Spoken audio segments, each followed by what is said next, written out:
Thinking Aloud. Conversations on the leading edge of knowledge and discovery with psychologist Jeffrey Mishlove.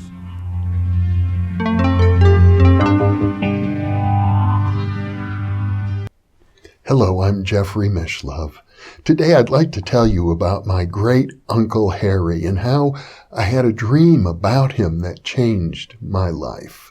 Uncle Harry lived in Sheboygan, Wisconsin, so often when I was a young child, my parents would drive 40 miles from Fond du Lac, Wisconsin, where we lived, to visit Uncle Harry. It was a very special occasion and always a very happy occasion. We loved Uncle Harry, and one of the reasons why I, as a young child, loved him is because it seemed as if he was the richest man in the world.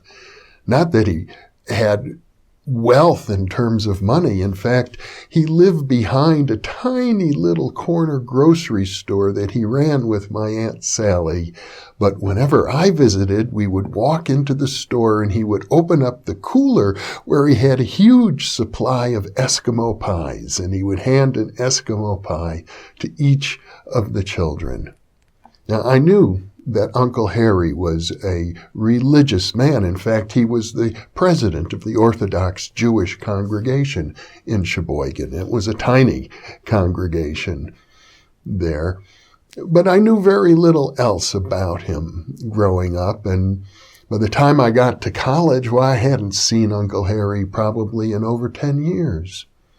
Then one evening in 1970, when I was living in Berkeley, before I had even enrolled as a graduate student in Berkeley, but I was volunteering in the psychology department at the time, I had a very powerful dream. In fact, I confess it's the most powerful dream that I ever had in my life. Uncle Harry came in that dream, and he spoke to me in such a deep way about my life. It involved, as I recall, the yin-yang symbol, which was somewhat puzzling for an Orthodox Jewish great uncle.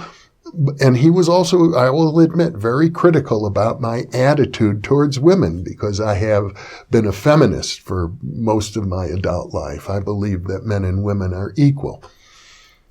But Uncle Harry seemed to, in this dream, have a different point of view with regard to my girlfriend at the time. But it was so powerful. It was one of those experiences that you might say was realer than real. And I awoke from that dream crying. I was in tears. And at the same time, I was singing.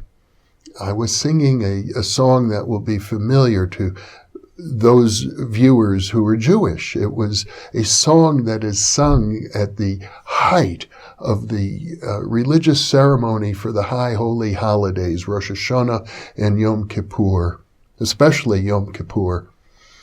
It's called Avinu Mal Kano, and the words mean, Our Father, our God in heaven, please forgive us, for we have sinned. We don't deserve your forgiveness, but we ask you for it.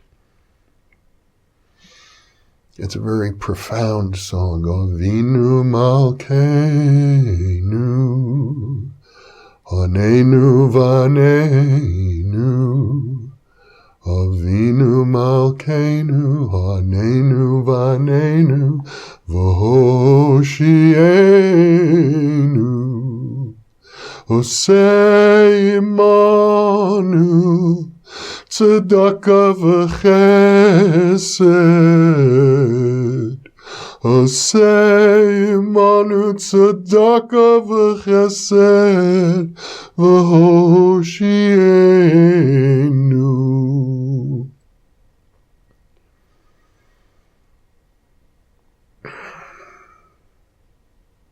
I wrote home after I had that dream and asked my parents in Wisconsin, how's Uncle Harry? I had a dream about him. And as soon as my mother got that letter, she phoned me and said, how did you know Uncle Harry has just died? I was shocked. I was really shaken. by that news. Now, in a previous episode, in fact, in the previous episode, I talked about crisis apparitions as being the most common form of spontaneous psychic experience that people report. And one could say this was a crisis apparition. It fits that definition.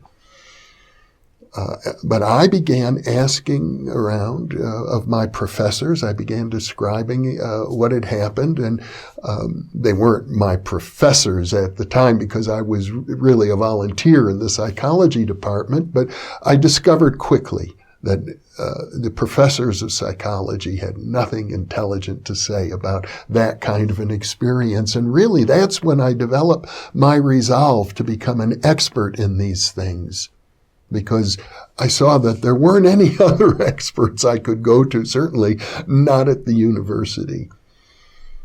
And then I asked my parents if I could have an object that belonged to Uncle Harry, something I could have to remember him by. And my Aunt Jeanette sent me this book.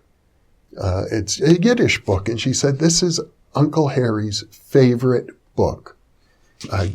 Really took me a while to figure out what it was, but it says Rabbi Israel Baal Shem Tov, the tales of the Baal Shem Tov, the founder of the Hasidic movement in Judaism, the mystical movement. You see, my Uncle Harry was actually from the area around Lubavitch and was part of that mystical community as a child. But when he came to America, for the most part, all of that was put aside. As I grew up in Wisconsin in a conservative Jewish household, we were taught that Judaism is the most rational of all religions. The mystical side of Judaism was downplayed. And I'm pretty sure that in that era, in the 1950s, 1960s, most Americans growing up Jewish had that experience of what a rational religion Judaism is, and very, very little discussion of, if any, of the mystical side of things. And once I told a rabbi I'd become close to, Rabbi Zalman Schachter, a great mystical rabbi, about my experience with Uncle Harry. And he said to me, "Well, it seems as if Uncle Harry came to give you one last Eskimo pie." I'll leave you with that. Thank you so much for being with me.